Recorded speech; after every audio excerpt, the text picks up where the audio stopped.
ان الحمد للہ والصلاة والسلام علی رسول اللہ اما بعد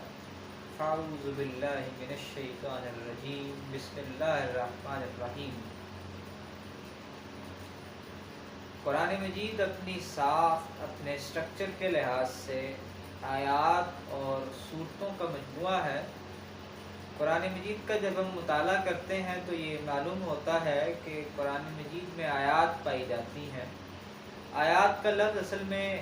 آیت کی جمع ہے، جس کا مطلب ہے نشانی یا دلیل۔ یہ آیات قرآن مجید میں منظم اور مرتب شکل میں صورتوں کی حیثیت سے پائی جاتی ہیں۔ یہ بات ہمیں معلوم ہے کہ قرآن مجید 114 صورتوں پر مشتمل ہے۔ سورہ یا صورت اصل میں کیا ہے؟ قرآن مجید کی آیات کا منظم و مرتب مجموعہ۔ آیتیں جب منظم و مرتب ہو جاتی ہیں تو اس سے سورہ وجود میں آتی ہے۔ قرآن مجید کی ہر سورہ کا ایک موضوع و مضمون ہے جو پوری سورہ میں زیر بحث ہوتا ہے، اور اس سورہ کی تمام آیات اسی موضوع و مضمون سے متعلق ہوتی ہیں۔ یہ قرآن مجید کا ایک آپ کہہ لیجیے کہ ایک سٹرکچر ہے کہ صورتیں قرآن مجید میں پائی جاتی ہیں اور آیتیں پائی جاتی ہیں۔ میں نے جیسا کہ واضح کیا کہ قرآن مجید کی جو آیات ہیں وہ جب منظم اور مرتب ہوتی ہیں تو اس سے صورتیں وجود میں آتی ہیں، اور اسی طرح صورتوں کی ترتیب و تنظیم سے قرآن مجید ایک کتابی صورت میں سامنے آتا ہے۔ قرآن مجید کی جو کتابی صورت ہے، جو اس کا ایک سٹرکچر، اس کا ایک ڈھانچہ ہے، اس کا اگر آپ انالیسس کریں، تجزیہ کریں تو یہ معلوم ہوتا ہے کہ قرآن مجید میں صورتیں ہیں اور صورتوں میں آیتیں ہیں۔ یعنی قرآن مجید کی جو کتابی ترتیب ہے وہ اصل میں صورتوں کی ترتیب و تنظیم سے ہے، اور جو صورتیں ہیں وہ آیات کی ترتیب و تنظیم سے وجود میں آئی ہوئی ہیں۔ تو اسی طریقے سے قرآن مجید کی ایک سٹرکچر آپ کہہ سکتے ہیں کہ اس کی ایک ساخت ہے۔ میں یہاں یہ بھی واضح کرتے چلوں کہ قرآن مجید اس وقت جس ترتیب کے ساتھ ہمارے پاس موجود ہے، دو گتوں کے مابین ایک مجلد کتاب کی صورت میں، اسے ترتیب توقیفی کہا جاتا ہے۔ قرآن مجید اس طرح سے اس ترتیب میں نازل نہیں ہوا، یعنی قرآن مجید نہ تو اس طرح ایک کتاب کی صورت میں نازل ہوا ہے، نہ ہی اس ترتیب سے نازل ہوا ہے۔ ایسا نہیں ہوا کہ اللہ تعالیٰ نے ایک کتاب تصنیف کر کے اپنے پیغمبر کو دے دی اور یہ کہا کہ اب جاؤ لوگوں کو یہ کتاب پیش کرو، ان کو بتاؤ اس کے بارے میں۔ ایسا نہیں ہوا، بلکہ قرآن رسول اللہ صلی اللہ علیہ وسلم کی دعوت اور آپ کی دعوت کے مراحل کے لحاظ سے ضرورت کے تحت، حالات کے تحت، موقع اور محل کی مناسبت سے قسط وار تھوڑا تھوڑا کر نازل ہو رہا ہے۔ یعنی رسول اللہ صلی اللہ علیہ وسلم اپنی قوم سے مخاطب ہیں، قوم سے مخاطبہ ہو رہا ہے، مکالمہ ہو رہا ہے، آپ اپنی قوم کو دعوت دے رہے ہیں۔ اس دعوت کی ضرورت کے تحت قرآن مجید موقع بموقع نازل کیا جا رہا ہے، اور اس طریقے سے کم و بیش 23 سال کے عرصے میں قرآن مجید کا نزول پایہ تکمیل کو پہنچا ہے، اور پھر آخر میں رسول اللہ صلی اللہ علیہ وسلم نے اللہ تعالیٰ کی زیر نگرانی جبریل امین کے ہمراہ قرآن مجید کو اس ترتیب کے مطابق مرتب کر دیا ہے جو اس وقت ہمارے پاس موجود ہے، اور جسے اصطلاح میں ترتیب توقیفی کہتے ہیں۔ نزولی ترتیب مختلف ہے، یعنی جس ترتیب سے قرآن مجید نازل ہوا، جیسا کہ میں نے عرض کیا کہ اس وقت حالات کے لحاظ سے جو دعوت کے تقاضے تھے ان کے تحت وہ ترتیب نزولی ہے۔ وہ قرآن مجید کے اولین مخاطبین جو اس وقت جن حالات سے دوچار ہیں، ان حالات میں ان کے لیے زیادہ سینسیبل تھی۔ اس کے بعد میں جو بعد کے زمانے میں لوگوں کے لیے قرآن مجید میں ہدایت بننا تھا، قیامت تک کے لیے رہنمائی کی کتاب بننا تھا، اس لحاظ سے جو ترتیب اختیار کی گئی ہے وہ ترتیب توقیفی، اور یہ بھی واضح رہے کہ اللہ تعالیٰ ہی کی مقرر کردہ ترتیب ہے۔ ایسا نہیں ہے کہ لوگوں نے اپنی طرف سے صورتوں کو اس کے مطابق ترتیب دے لیا ہے، ایسا نہیں ہے۔ یہ اللہ تعالیٰ کے پیغمبر نے اپنی حیات میں قرآن مجید کو جبریل امین کی نگرانی میں زیر نگرانی اس کو مرتب کیا ہے۔ آپ صلی اللہ علیہ وسلم جب آیات نازل ہوتی تھی تو آیات کو متعلقہ آیات کے ساتھ رکھتے تھے، پلیس کرواتے تھے، صورتوں کو صورتوں کے ساتھ پلیس کروایا گیا، تو اس سے یہ آپ کی زندگی میں قرآن مجید مرتب صورت میں سامنے آیا، اور پھر آپ نے اس کو اپنی امت میں جاری کیا، اور یہ مسلمان امت اجماع اور تواتر سے اپنے اگلوں کو، اگلی نسلوں کو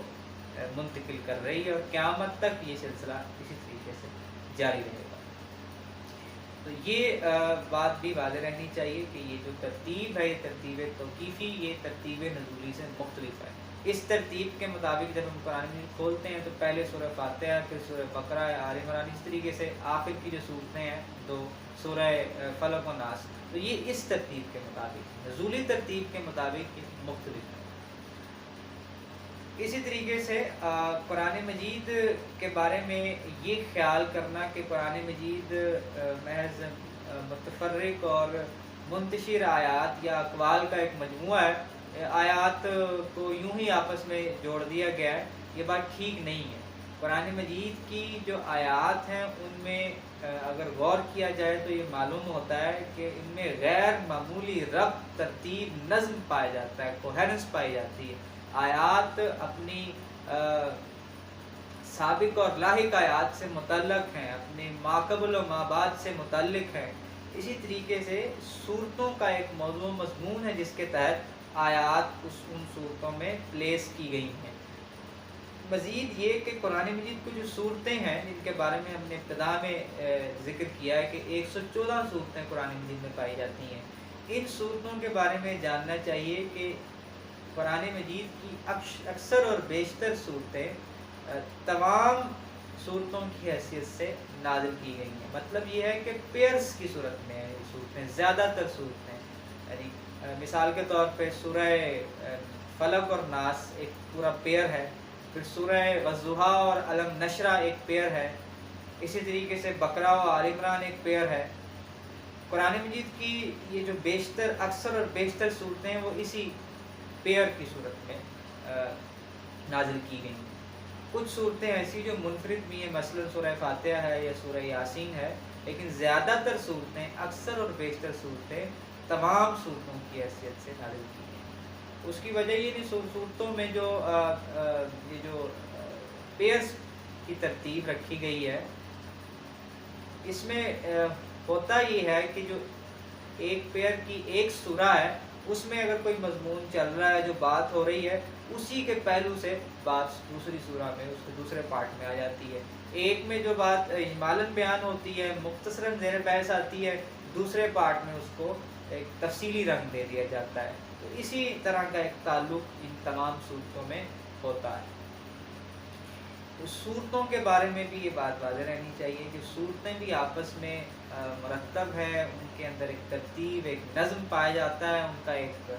مرکزی موضوع و مضمون ہے جس کے تحت آیات ان صورتوں میں آتی ہیں، سلسلہ کلام ہے، پورا سلسلہ بیان ہے جس میں وہ آیات آ رہی ہوتی ہیں۔ اس سے قرآن مجید کا ایک کانٹیکسٹ وجود میں آتا ہے، سیاق و سباق پیدا ہوتا ہے، یعنی اس کی اہمیت بہت زیادہ ہے کہ آیات کیا بیان ہو رہی ہیں وہ سیاق و سباق طے کرے گا، ان کا مفہوم، ان کا مدعا، قرآن مجید کا جو نظم ہے، صورتوں کا کلام کا نظم طے کرے گا۔ یہی وجہ ہے کہ جب آپ آیات کو ان کے سیاق و سباق سے نکال کر پیش کرتے ہیں تو بالکل دوسرا معنی دینے لگتی ہیں۔ جیسے ہی آپ ان آیات کو ان کی اصل پلیس پر رکھ دیتے ہیں، ان کو پلیس کر دیتے ہیں ٹھیک طریقے سے اس سارے سلسلہ بیان میں، تو وہ ایک اپنا صحیح اور ٹھیک مفہوم بیان کرتی ہیں۔ تو یہاں سے یہ معلوم ہوتا ہے کہ کانٹیکسٹ اپنی غیر معمولی